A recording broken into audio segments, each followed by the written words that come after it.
They told you that the highest form of goodness is to bend. Bend for family, bend for friends, bend for strangers who would never bleed for you. They dressed it up as virtue. Be selfless, be humble, put everyone before yourself. And you listened. You drained your time, your energy, your sanity, believing that one day the world would bow back in gratitude. But it didn't, because the world is not moved by your sacrifice. It feeds on it. Look at your life. The times you overgave, over-explained, over-forgave. Did they make you powerful, or did they make you predictable? The man who always puts others first becomes a pattern, and patterns are easy to use, easy to manipulate, easy to drain. They do not admire the way you always show up. They calculate it. Machiavelli never wrote for martyrs. He wrote for rulers. He understood something brutal. A man who refuses to rule himself is volunteering to be ruled by everyone else. Power does not begin when others recognize you. Power begins the moment you quietly decide. I crown myself. I am no longer food. You cannot protect anyone if you cannot protect yourself. You cannot build a future if your present is collapsing. Every time you say yes when your soul is screaming no, you are sharpening someone else's blade with your own bone. You've been told that selflessness is moral, but morality without teeth is suicide. The man who puts himself first is not selfish. He is strategic. He preserves what actually matters: his time, his focus, his will. He does not dissolve himself into everyone's chaos. He becomes a fortress and then decides, with cold clarity, who may enter and under what conditions. That is not ego. That is survival in a world where wolves wear smiles. From this moment, you stop apologizing for putting yourself first. You are not here to be endlessly available. You are not here to be everyone's emotional janitor. You are here to build something: your mind, your body, your legacy, and that demands a new law. The first law is this: you are the state. You are not just a man. You are a sovereign territory, an entire state made of flesh, nerve, and will. And the first law of every state is survival. Empires do not fall because they gave too little. They fall because they bleed themselves dry trying to satisfy everyone. Nations collapse when their core rots. The same is true of you. When you are exhausted, scattered, sick in body and mind, your entire kingdom begins to decay. Your relationships, your work, your future. Machiavelli wrote for princes because he knew power begins at the center. If the throne falls, the kingdom rots. Putting yourself first is not arrogance. It is structural integrity. You are the throne. If you crack, everything resting on you breaks. Every choice you make either fortifies your state or opens it to invasion. Every late night spent pleasing people who don't respect you. Every obligation you accept out of guilt. Every promise you make just to avoid discomfort. That is you tearing down your own walls from the inside. Look around. Most men are not rulers in their own life. They are staff. They run on command. They sprint when summoned. They hand over their time, their emotional bandwidth, their health, just to be called a good guy. They are servants in their own kingdom, kneeling in houses they built, obeying orders they never agreed to. You cannot lead as a servant. You cannot protect as a beggar. You must reclaim the throne inside your own life and speak like a ruler. My time is mine. My energy is mine. My will is mine. Others may benefit from my strength, but only when I decide. A king does not apologize for sitting on the throne. He apologizes if he abandons it. When you put yourself first, you're not neglecting others. You're finally giving them something real to lean on. A man who isn't collapsing. If you fall apart, what happens to the people who actually depend on you? If you burn out, what happens to the future you were supposed to build? If you collapse, your people collapse. If you decay, everything tied to you decays. So your health is not optional. Your sleep is not optional. Your focus is not optional. Your growth is not a hobby. These are not luxuries, they are state infrastructure. You are not a disposable resource to be mined until you are empty. You are the engine that pulls your entire life forward. And an engine that burns out helps no one. The world will not erect statues for the man who destroyed himself to keep everyone else comfortable. There is no reward waiting for the man who lets himself be devoured.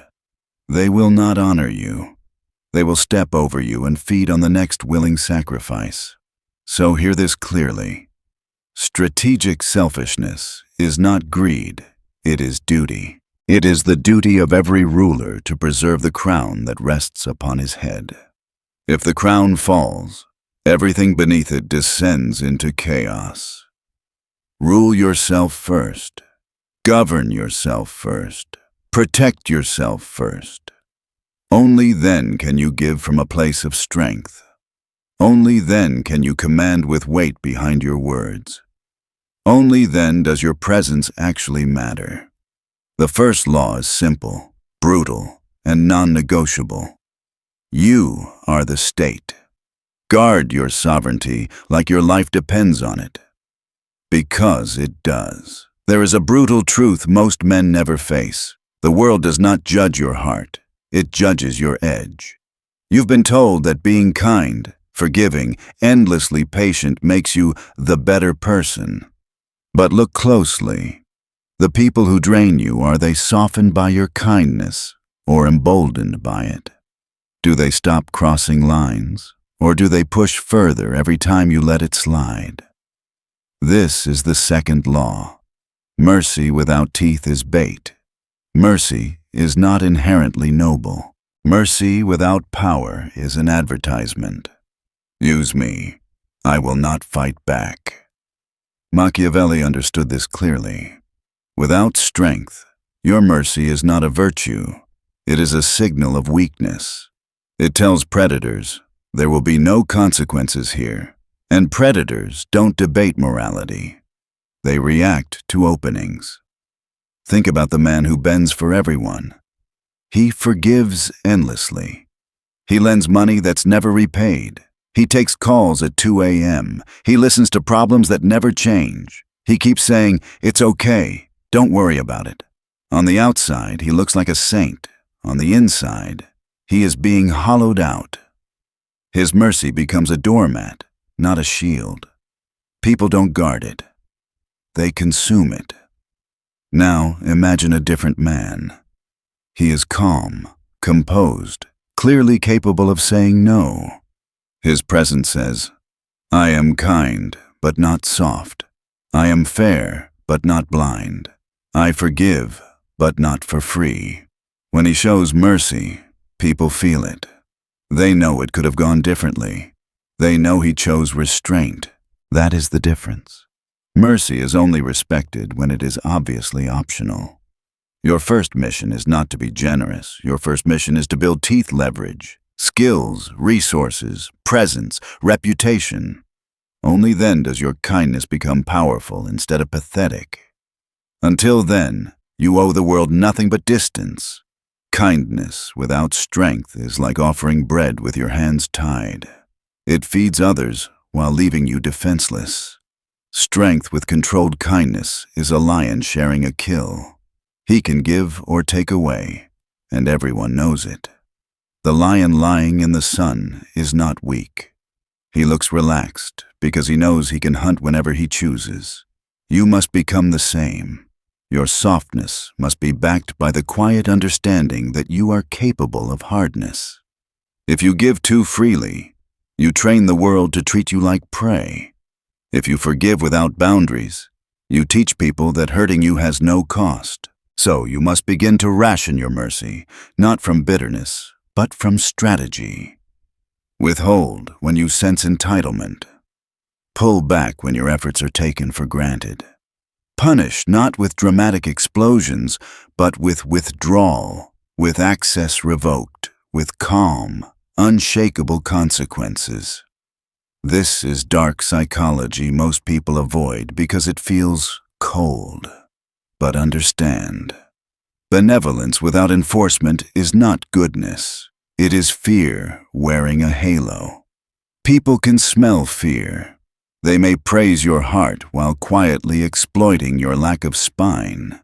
Machiavelli's hidden strategy was never about cruelty for its own sake. It was about control. Control of image, of timing, of who gets your energy, and on what terms. When you master that control, your mercy becomes rare currency. It increases your value instead of draining it. The powerless give until they collapse.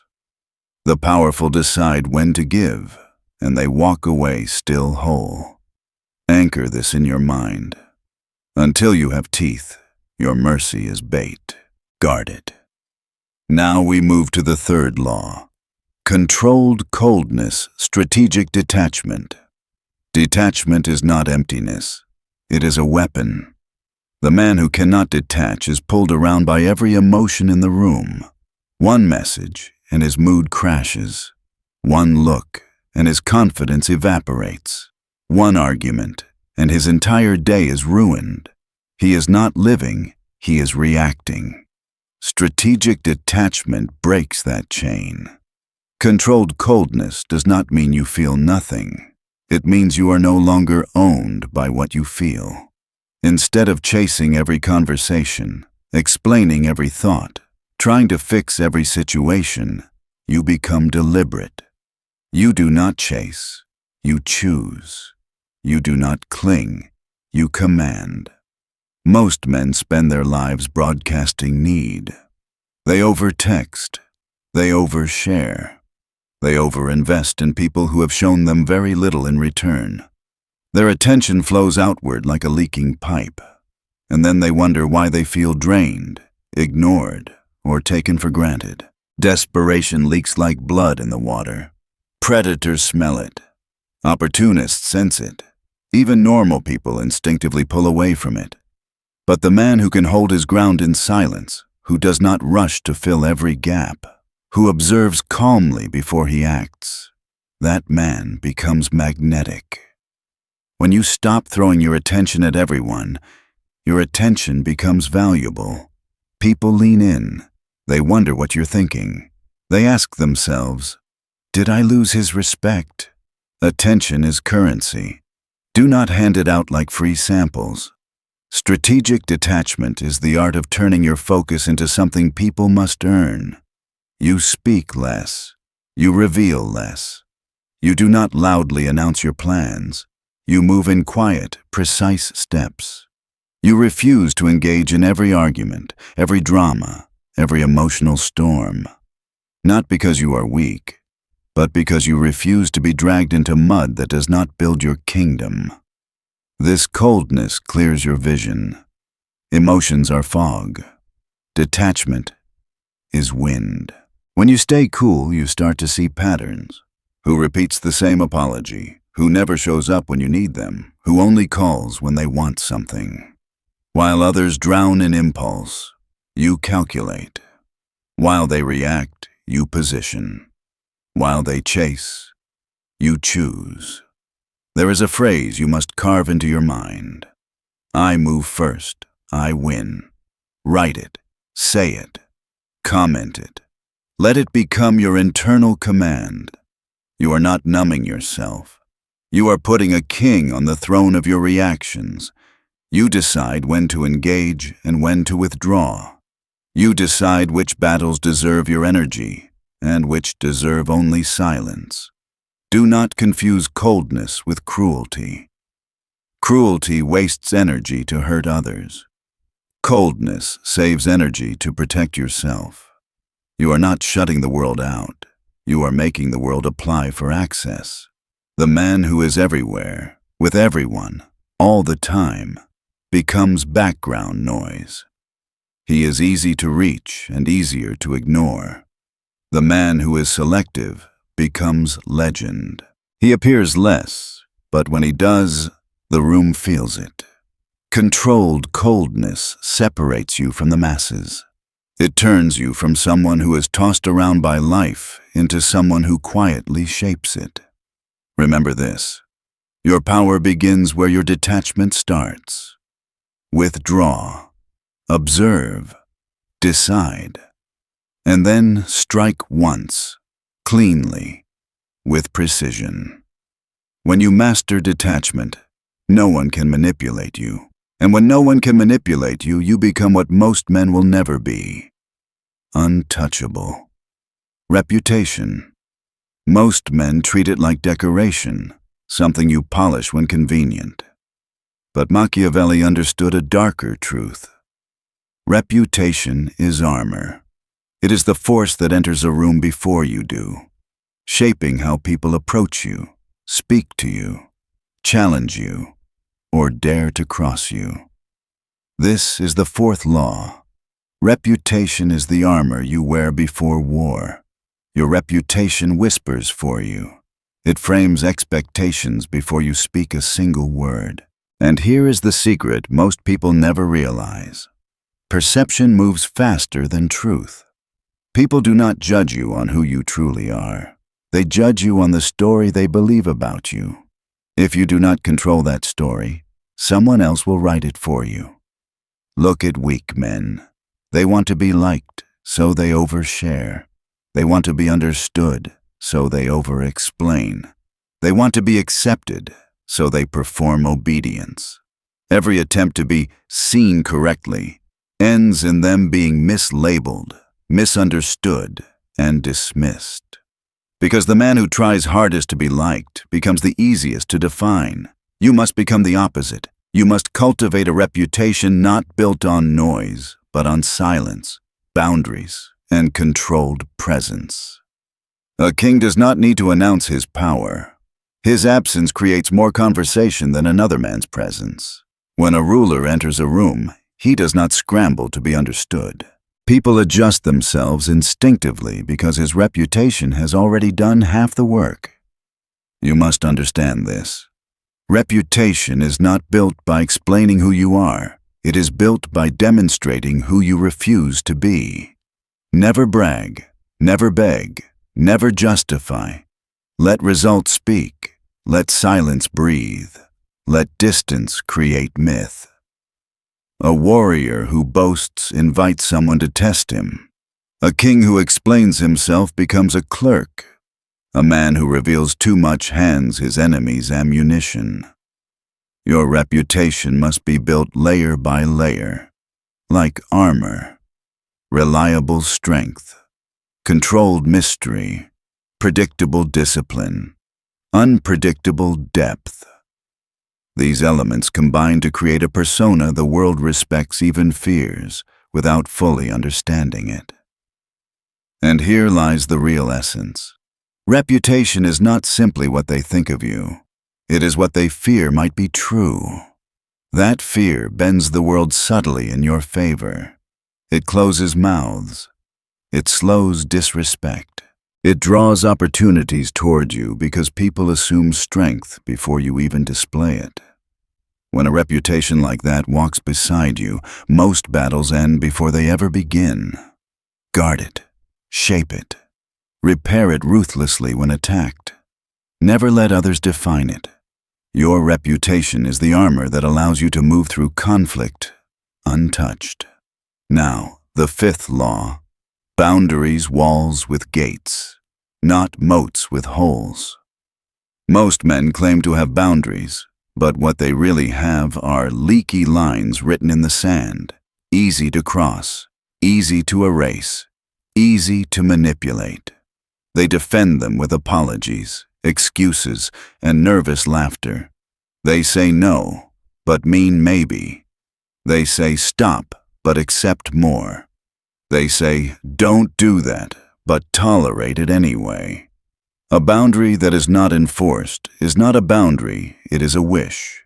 You must build walls instead. High, solid, immovable. Walls with gates only you control. A real boundary does not require explanation. When someone crosses it, you do not lecture them, negotiate with them, or beg them to understand. You correct quietly, firmly, decisively. No drama, no guilt, no performance. That is where respect is born. People do not respect what is available on demand. People do not value what bends under pressure. People do not cherish what they did not have to earn. Scarcity creates value. Boundaries create scarcity. And scarcity is the foundation of psychological power. Here is a dark truth. People test boundaries not because they need what you guard, but because they want to measure your strength. They want to see if you will enforce the wall or open a secret door to avoid conflict. When you fail that test once, your weakness spreads like infection. Soon, no one takes you seriously. But when you enforce calmly, instantly, without apology, the world adjusts. They respect you not because you are rigid, but because you are consistent. Weak men mistake flexibility for kindness. They think bending makes them lovable, but bending makes you invisible. Only standing makes you seen. Your boundaries are not prison bars.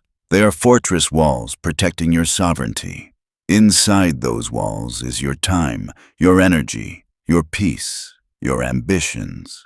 You decide who enters and under what conditions. You decide who gets your attention and for how long.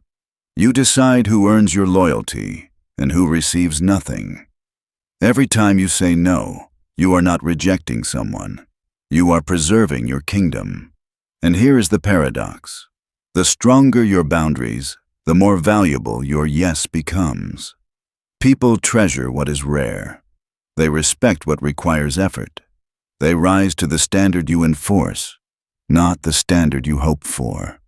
This is how kings rule, not by bending to everyone's needs, but by standing firm in their own. Now we enter the sixth law. Resource monopolies guard your time, energy, focus. Most men believe their resources are money, possessions, or opportunities. They are wrong. Your true resources are your time, your energy, and your focus. These are the currencies that shape empires, and most men squander them like loose change. They answer every message instantly. They attend events they don't care about. They accept tasks that drain them. They let guilt, urgency, and pressure hijack their days. And then they wonder why they feel powerless. Your calendar is a battleground. Your attention is a commodity. Your energy is a weapon. Every yes you give is a deployment of your soldiers, your minutes, your strength, your cognitive bandwidth into someone else's war. If that war does not build your empire, you are bleeding resources. You must learn the cold art of saying no without guilt, without apology, without explanation. A king does not justify why his gates remain closed. He closes them because the kingdom must be protected. Time wasted is power surrendered. Energy drained is vulnerability created. Focus scattered is destiny delayed. You must become ruthless about monopolizing your own resources. Invest only in what multiplies your power. Projects that elevate you. Alliances that make you stronger. Habits that sharpen your mind. Everything else must be burned away in silence. Guard your sleep because dull minds collapse. Guard your attention because what you look at becomes what you chase. Guard your energy because exhaustion is weakness predators smell instantly. When you command your time, you become unpredictable. When you command your energy, you become unmanipulable. When you command your focus, you become unstoppable. This is not selfishness, it is sovereignty. And when you own your resources, you always move first. And when you move first, you win. There is a kind of victory most people never taste, not because it is hidden, but because it is above them. It is the victory of the man who stops wrestling in the mud and instead learns to tilt the entire battlefield. This is the seventh law. Asymmetric moves win without wrestling. Most men fight directly, blow for blow, argument for argument, effort for effort. They enter every conflict the moment it appears, swinging wildly and bleeding energy on enemies who are never worth the oxygen. They think fighting makes them strong, but Machiavelli knew the truth.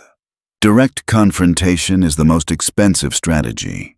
It drains resources, reveals weaknesses, and exposes you to risks you never needed to take. The superior man. The sovereign man does not meet force with force. He meets force with angle. Asymmetry means positioning yourself so others exhaust themselves while you remain untouched.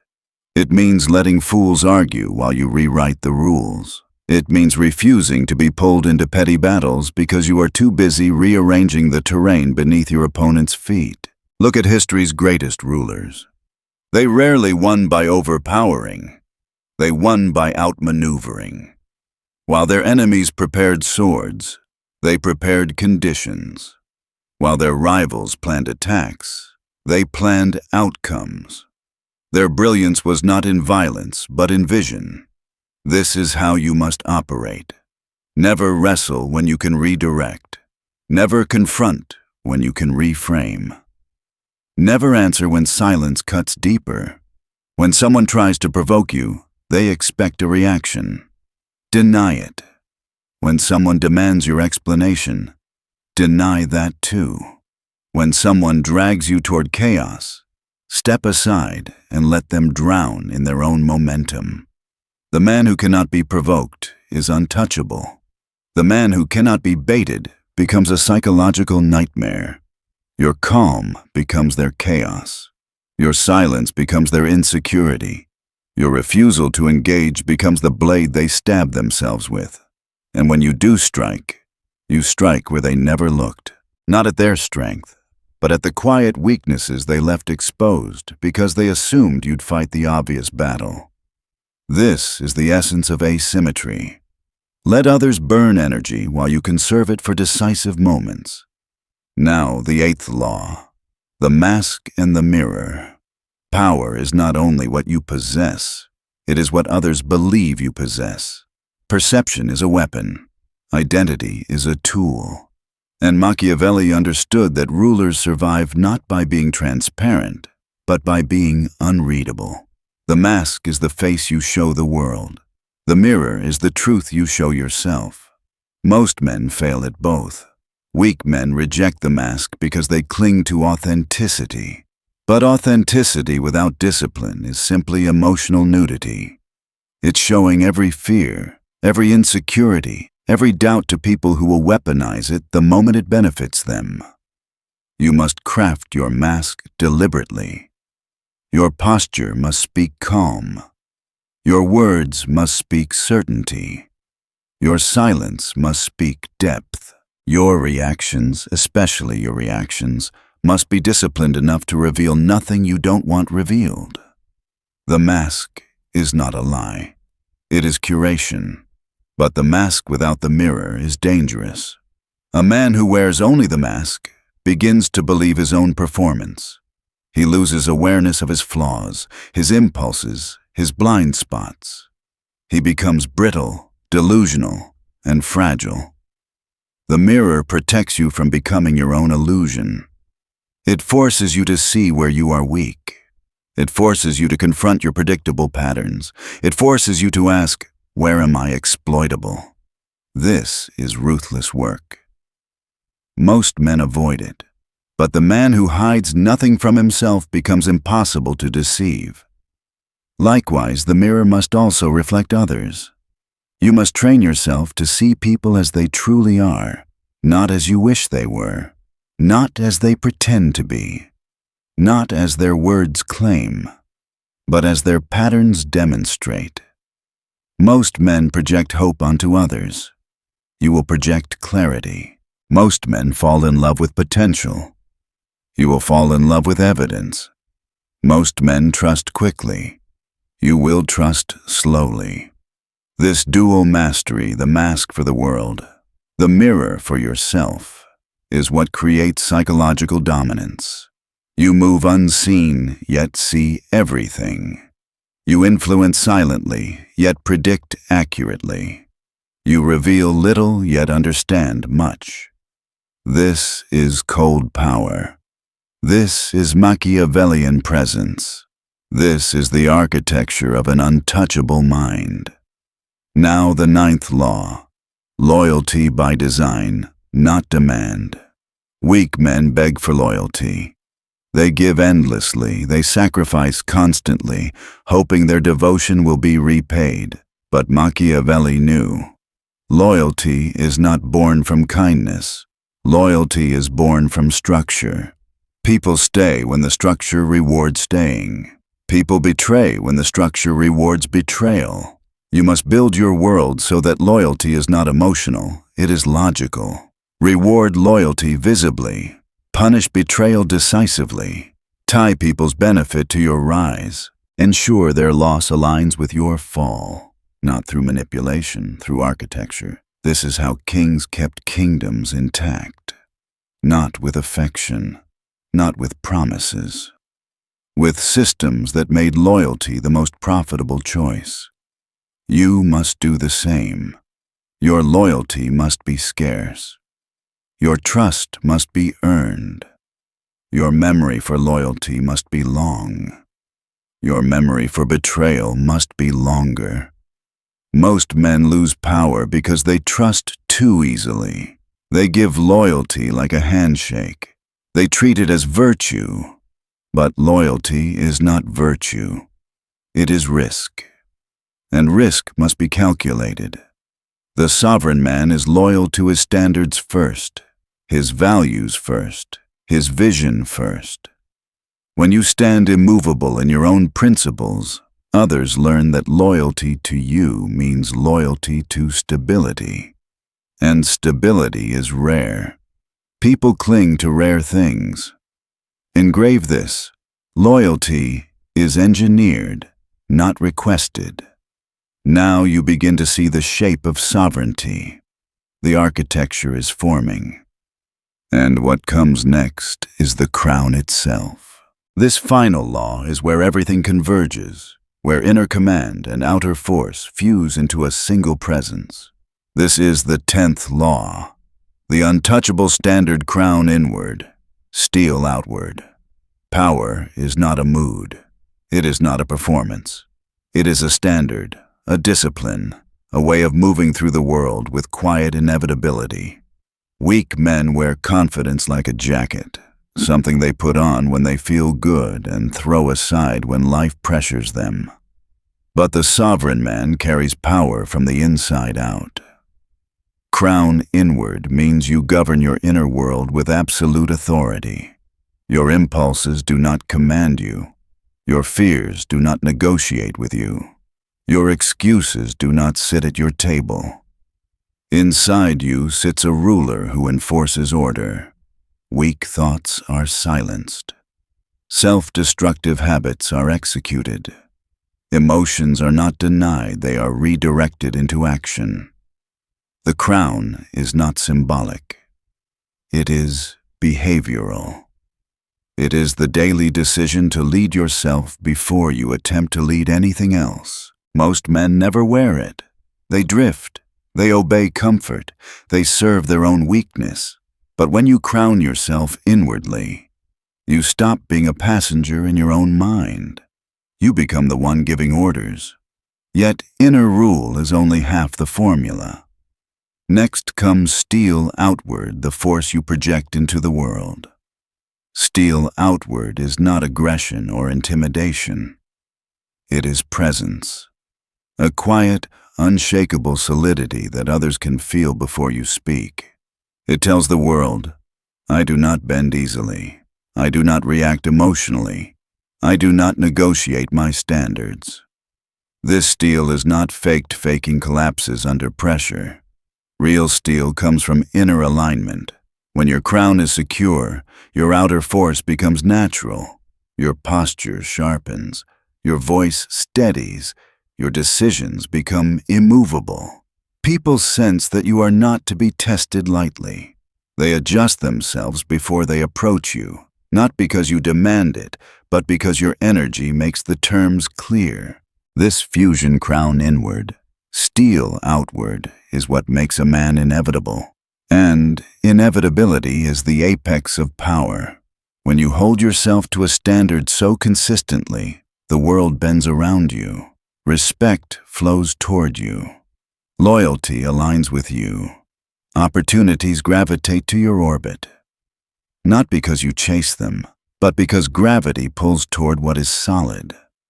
This is the highest Machiavellian principle. Rule yourself with a crown. Protect yourself with a steel.